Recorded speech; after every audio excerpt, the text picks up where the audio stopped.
Hello everyone, a very warm welcome to Desire Is YouTube channel. Friends, we are going to start with today's news. The Hindi में देखा जाए क्या important news रही, and that is Arunachal to seek sixth schedule status. अब अरुणाचल प्रदेश की एक नई demand आई है and that is कि वो सिक्स शेड्यूल स्टेटस को चाहती है। और ये सिक्स शेड्यूल स्टेटस जो है अभी तक असम, मेघालय, त्रिपुरा और मिजोरम ये स्टेट्स एंजॉय कर रहे हैं। सिक्स शेड्यूल स्टेटस में होता क्या है कि जैसे कि कोई पार्लियामेंट लॉ पास करी, ओके, पार्लियामेंट ने लॉ पास किया तो गवर्नर और वहां की काउंसिल को एक एडिशनल पावर होती है कि वो लॉ वो देख सकते हैं, चेक कर सकते हैं कि वहां की कस्टमरी लॉज के अकॉर्डिंग तो ये सब कुछ नहीं है। अगर है तो उसमें थोड़ा बहुत चेंजेस करेंगे, उसके बाद ही वो लॉ वहां पे इनैक्ट होगा। ओके, अब जो है देखो, ये इनका डिमांड है कि 2 ऑटोनॉमस काउंसिल बनाई जाए, एक western part of Arunachal Pradesh में जो मॉन ऑटोनॉमस रीजन होगा, एक ईस्टर्न पार्ट में जो पटकाई ऑटोनॉमस काउंसिल के नाम से जानी जाएगी। और ये भी बोला गया, इधर ये फर्स्ट टाइम ऐसी डिमांड आई है। और इनर लाइन परमिट के बारे में कहा कि ये तो मिलता ही है। तो इनर लाइन परमिट के बारे में ये है कि पहले तो समझ लो इनर लाइन परमिट है क्या। ये एक ऑफिशियल ट्रैवल डॉक्यूमेंट है और ये Bengal Eastern Frontier Regulation Act 1873 से आया था। इसमें क्या होता है, ये जो कोर प्लेसेस में ट्राइबल लोग रहते हैं, ओके, तो उन्हें जो एक एक्स्ट्रा प्रोटेक्शन दिया जाता है। और अगर वहाँ पे आपको ट्रैवल करना है तो आपके पास आईएलपी होना जरूरी है। ओके, और आईएलपी से क्या होता है, स्टेट गवर्नमेंट जो है ये इशू करती है और थोड़ा सा सुपरविजन रखती है अपने जो भी वहाँ पे ट्रैवल कर रहा है। ओके, सो ये आईएलपी जो है अगर देखा जाए तो ये फुल प्रोटेक्शन नहीं प्रोवाइड करता, ये कहना है अरुणाचल प्रदेश का। और आर्टिकल 371H में जो है वहाँ के जो लोग हैं उनको फुल प्रोटेक्शन नहीं है, दे लैंड एयर वाटर पे उनको प्रोटेक्शन नहीं है, ना ही कोई ओनरशिप है, तो इसीलिए ये डिमांड आ रही है। ओके, अब हम आते हैं एडिटोरियल टॉपिक पे। डाउन बट नॉट आउट ये पढ़ेंगे, फिर marginalisation of justice in public discourse और magnet of manufacturing. So down but not out, UN counter terrorism chief का स्टेटमेंट आया है टू द सिक्योरिटी काउंसिल की there is continuing presence of Islamic State का presence है। कहाँ पे? Waste Asia में देखो, अफ्रीका और एल्सवियर तो बहुत जगह है। ओके, अब क्या है कि सीरियस वार्निंग दिया है ये because of the presence in these regions. अब देखो, सुन्नी jihadist groups were declared defeated 2 years after the, ये जब डिफीट किया तो उससे 2 साल बाद किया। मोर देन 10,000 आईएस फाइटर्स जो है एक्टिव रहे थे इराक में और सीरिया में। और वो जो आईएस ड्रिवन टेरर अटैक है, ये देखा जाए तो ये around the rise. Okay, so beside these 2 countries where IS had establish a protest state in 2014, तो ये क्या हुआ, ये मल्टीलेटरल वॉर हुआ जो कि 4 साल तक चली थी। और टेरर आउटफिट जहाँ पे प्रोविंस में वेस्ट अफ्रीका में ये सब जो है डिफीट कर दिया गया था। अब तब से क्या है कि ये जो आईएस वगैरह इन्होंने अपनी टेरिटरीज तो लॉस कर दी। ओके, अब क्या है कि ये फ्रंट लाइन से जो है इन्होंने अपने आप को हटा दिया और ये they have started operating in cells. कहाँ पे? डेजर्ट्स में, माउंटेन्स में, hinterland of conflict ridden countries. So Iraq and Syria जो है देखा जाए तो ये पर्टिकुलरली वर्नरेबल है to the IS resurgence. Okay, अब Syria is now a divided country. Okay, अब थोड़ा सा हम लोग मैप से देख लेते हैं कि कैसा है। ओके, तो आइए देखते हैं। देखो ये सीरिया है, तो यहाँ सीरिया में आता है कि ये जो रीजन आप देख रहे हैं, ये वाला रीजन ये है कि सीरियन गवर्नमेंट के कंट्रोल में है। ये आप जो पार्ट देख रहे हैं, इडलिब वाला हो गया, एलेप्पो हो गया, ओके, ये वाला पार्ट हो गया, जितना भी इस पर्पल कलर से ये टेररिस्ट ऑर्गेनाइजेशन है, इस्लामिक स्टेट आईएस ग्रुप का है। ओके, यहाँ पे देखो इराक वाली साइड में ये ग्रीन वाला पार्ट पूरा इराकी गवर्नमेंट का है। ओके, तो इस तरीके का है। और यहाँ पे जो है सीरियन रिबल फोर्स का है पार्ट। तो आपने इडलिब देख लिया ना कहाँ पर है। इसी से रिलेटेड हम चीज कुछ पढ़ेंगे अभी आगे। तो उसमें ये है कि देखो Syria is now divided country while the government जो है मोस्ट ऑफ द टेरिटरीज है सीरिया गवर्नमेंट के पास, लेकिन एक कोलिशन ऑफ जिहादिस्ट और रिबल्स ने इडलिब प्रोविंस वहां पे वो रन कर रहा है। Okay, so in the north east देखा जाए जो कुर्दिश रिबल्स हैं उन्होंने अपनी ऑटोनॉमी डिक्लेयर कर दी है। अब क्या है, जो सीरियन और टर्किश का बॉर्डर है, so Turkey back by proto Turkish rebels वहां पर भी है। सो एक buffer and has been permanent conflict with the Kurds. तो इस तरीके से वहां पे कॉन्फ्लिक्टिंग सिचुएशन यहाँ पे वेस्ट एशिया में देखने को मिल रही है। ओके, अब हम आते हैं कि जो IS has its roots in the US invasion of Iraq. वहां पे तो इराक में जब यूएस ने करा तो ये पता चल गया था कि ओके आईएस का यहाँ पे जो है थोड़ा सा रूट्स हैं। It started growing by exploiting the civil war जो चल रही थी इन सीरिया में, तो उसका फायदा उठा के वो ग्रो करने लग गया था IS. So the region government as well as international backers हैं should be mindful of this fact कि कहीं पे भी अगर क्योटिक कंडीशन होएगी तो क्या होगा कि जो जितने भी रिबल्स ग्रुप हैं वो उस चीज का फायदा उठा के वो अपने लिए वो चीज वर्क आउट करेंगे। अब आते हैं नेक्स्ट टॉपिक पे, that is marginalisation of justice in public discourse. Okay, distributive justice के बारे में आपने सुना होगा, पढ़ा भी होगा। डिस्ट्रीब्यूटिव जस्टिस का मतलब क्या होता है, जहाँ पे सोशल और इकोनॉमिक ये दो तरीके की अगर जस्टिस है तो ये बोलते हैं डिस्ट्रीब्यूटिव जस्टिस। ये मोटे मोटे तौर पे आप समझ लो। ओके, अब क्या है कि बर्डन क्या रियलाइजिंग नेशनल गोल जैसे कि डेवलपमेंट हो गया, ये इक्वली जो है सभी के द्वारा शेयर करना चाहिए। ओके, किसी एक पर्सन पे या कह लें एक लेवल के पर्सन पे, एक क्लास के पर्सन पे नहीं पढ़ना चाहिए। और ये सब चीज़ें कब हो सकती हैं, ये तभी हो सकता है जब सेक्रीफाइस का एक रहेगा सभी के अंदर। So but why should some people sacrifice. कुछ लोग होते हैं कि जो वर्चुअली चीज़ें देते हैं, कुछ एक्चुअल में चीज़ देते हैं, सेक्रीफाइस करते हैं। ओके, सो दिस बर्डन जो है इजीली पास किस पे हो जाता है, जो कि ज़्यादातर देखा जाए जो पावरलेस लोग होते हैं उनके पास जो है ये बर्डन पास हो जाता है ऑफ डेवलपमेंट। ओके, सो ये एक तरीके का कह लें तो ये एक तरीके का इनजस्टिस है। So what is distributive justice and ये मैटर क्यों करता है, देखो दे आर मैनी थिंग्स। एक जैसे बॉटल है, ओके, उसमें क्या है कि एक पर्सन है तो उसको वो ग्रैब भी कर सकता है even if he is not thirsty.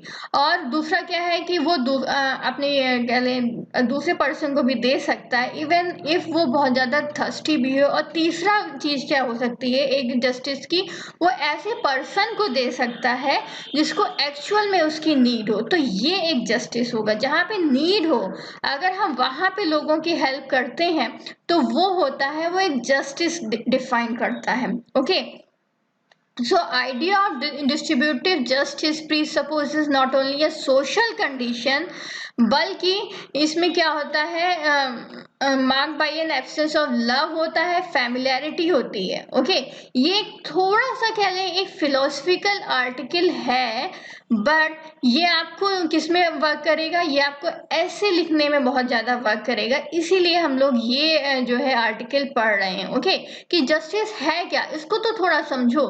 Okay, for instance एक सोसाइटी है जहाँ पे एवरीथिंग जो है एविडेंटली अवेलेबल है।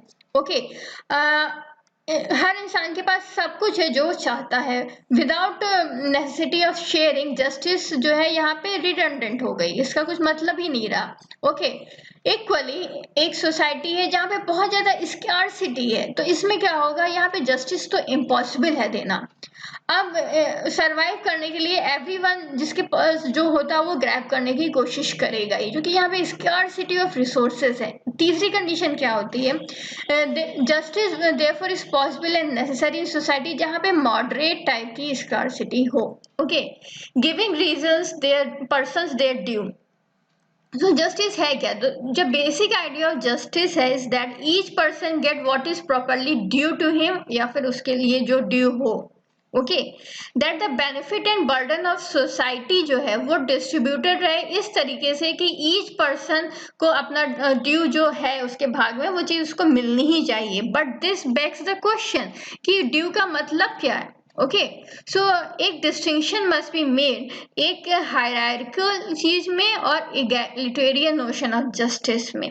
हायरार्किकल नोशन में क्या है कि फॉर इंस्टेंस जैसे कि रैंक डिटरमाइंड बाय बर्थ माने उस बर्थ में जो है जैसे डिटरमाइंड में बर्थ के अकॉर्डिंग ही उसको जो रैंक मिला उसके अकॉर्डिंग प्रिविलेज्ड है कुछ चीज में, उसको वो चीजें हक मिलना चाहिए। तो एक तो इस तरीके का हो गया। ओके, इसको बोलते हैं हायरार्किकल टाइप ऑफ जस्टिस। और to take just one example, एक सोसाइटी है रिडन विद कास्ट हायरार्कीज, जहां पर है क्योंकि हाई कास्ट लोग में है तो वो उनको कुछ ग्रेटर शेयर मिल सकता है, wealth, power, cultural status as well as knowledge.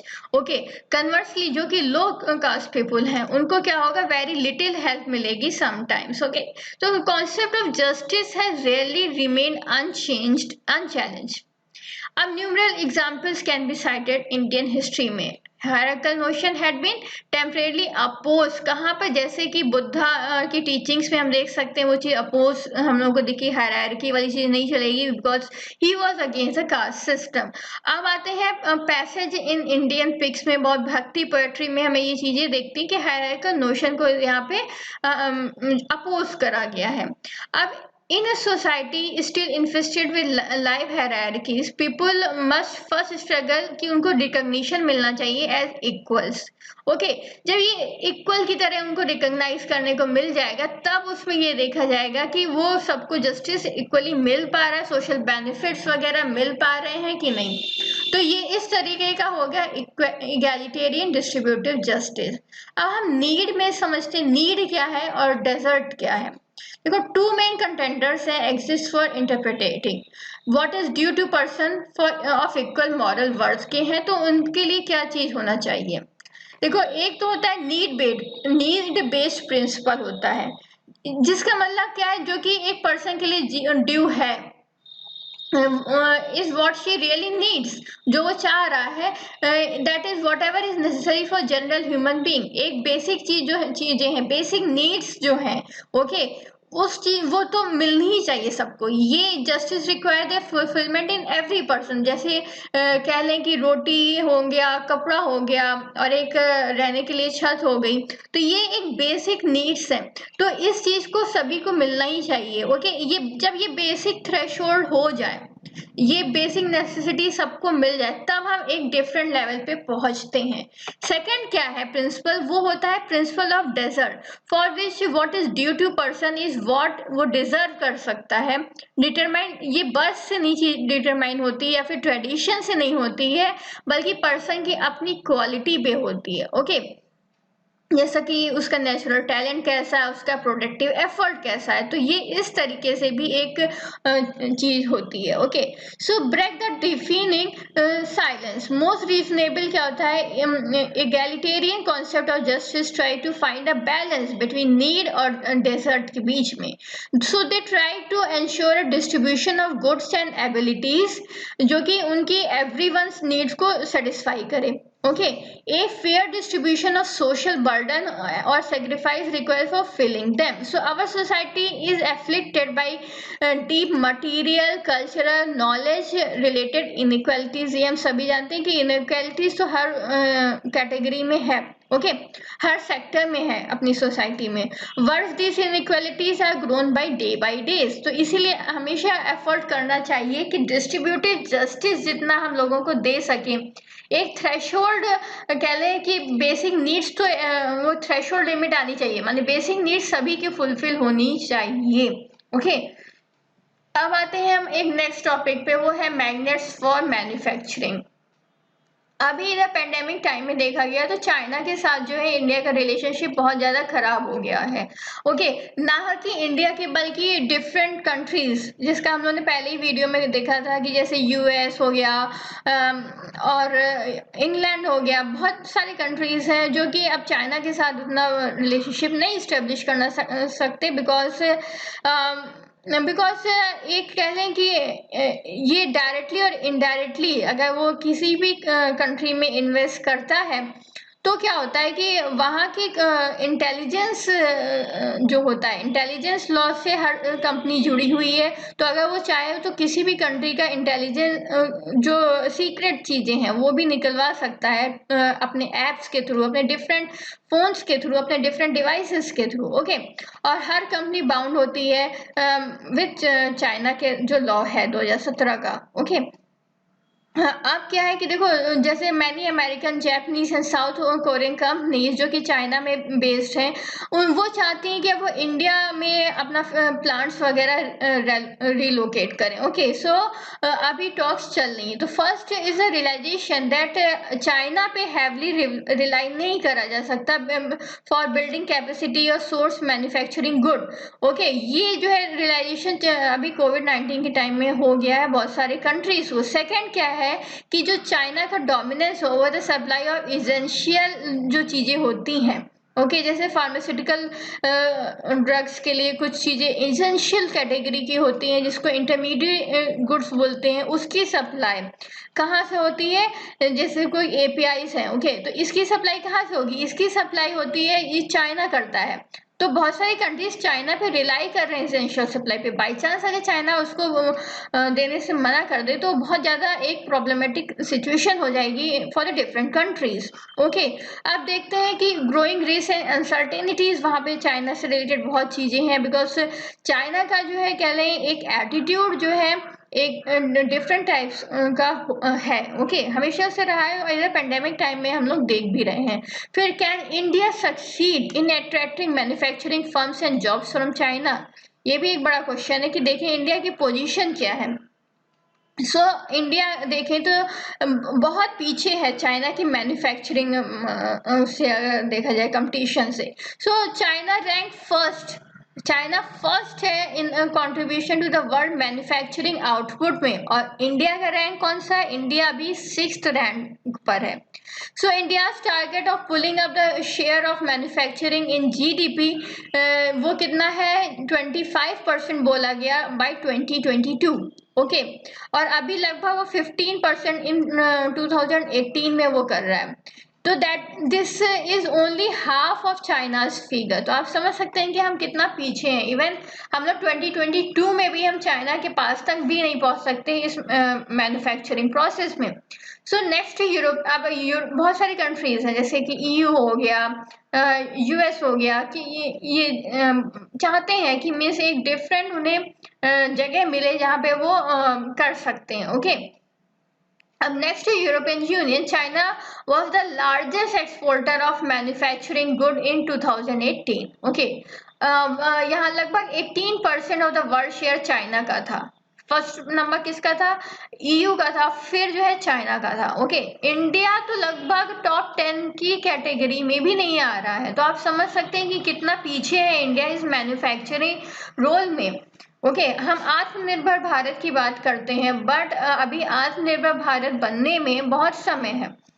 This contrasting trend is not surprising because compare to China. अगर हम इंडिया में देखें तो इंडिया में बहुत सारे कंस्ट्रेंट्स हैं। अगर कोई यहाँ पे एक इंडस्ट्री सेटअप करना चाहता है तो उसको भले ही सिंगल विंडो क्लियरेंस हो गया, बट हर जगह हर उसमें बहुत ज़्यादा कंस्ट्रेंट्स हैं इंडिया के पास। जैसे कि इंफ्रास्ट्रक्चर प्रॉब्लम्स हो गई, इसके बाद डिसएडवांटेज टैक्स पॉलिसी इन्वायरमेंट हो गया, फिर नॉन कंडक्टिव रेगुलेटरी इन्वायरमेंट हो गया, फिर high cost of industrial credit, poor quality of workforce भी इतनी अच्छी नहीं, स्किल्ड वर्कफोर्स पे जो है इतना ध्यान नहीं दिया गया, इसके साथ R&D पे भी नहीं इतना ध्यान दिया गया, and the inability to attract large scale FDI into the manufacturing sector. तो ये सारे लूप होल्स हैं। ओके, इसको आप जो है ध्यान में रखिए क्या क्या लूप होल्स हैं जिसके कारण इंडिया जो है मैन्युफैक्चरिंग में इतना अच्छा नहीं वर्क कर सकता। ओके, GS3 के लिए इम्पोर्टेंट है मेन आंसर राइटिंग के लिए। Unless these challenges are address, जब तक ये चैलेंजेस नहीं एड्रेस करेंगे तब तक क्या होगा? तो प्रॉब्लम है कि इंडिया एक power house of manufacturing sector नहीं बन सकता। अब देखा जाए कि डिफरेंट स्टेट्स का क्या क्या रोल है मैन्युफैक्चरिंग में। As India follows a federal government system, तो लास्ट सॉल्यूशन किसके पास आता है कि स्टेट गवर्नमेंट अच्छे से वर्क करें, वो लैंड प्रोवाइड करें, इलेक्ट्रिसिटी अच्छा प्रोवाइड करें, इंफ्रास्ट्रक्चर अच्छा प्रोवाइड करें।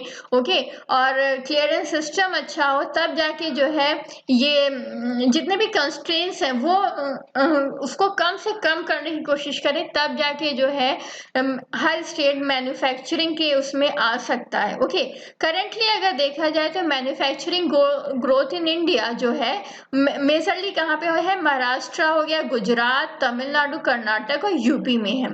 ओके, और इम्पॉर्टेंट रिक्वायरमेंट डेवलपमेंट के लिए क्या होती है कि लैंड एरिया होना बहुत ज़्यादा इम्पोर्टेंट है। इसके बाद क्या है, this could one of the reason why manufacturing activity mainly इन्हीं 5 स्टेट्स में कंसर्न है। हाउएवर कुछ ऐसे भी स्टेट्स हैं जहां पर जो है लैंड एरिया तो है बट वहां पे उतना इनिशिएटिव नहीं लिया गया। ओके, जैसे कि हो गया आंध्रा, बिहार, छत्तीसगढ़, एमपी, उड़ीसा, राजस्थान और वेस्ट बंगाल। तो इन स्टेट्स में एबिलिटी है पर इतने जो है चेंजेस और प्रोविजंस नहीं लाए गए कि मैन्युफैक्चरिंग को बढ़ाया जाए, as well as Telangana and West Bengal. So reason for less manufacturing activity in these states क्या है, इसको थोड़ा सा समझ लो। वो है कि ये जो भी reasons हैं उसको पहले तो केयरफुली एग्जामिन करना चाहिए कि ये लूप होल्स हैं इन स्टेट्स में।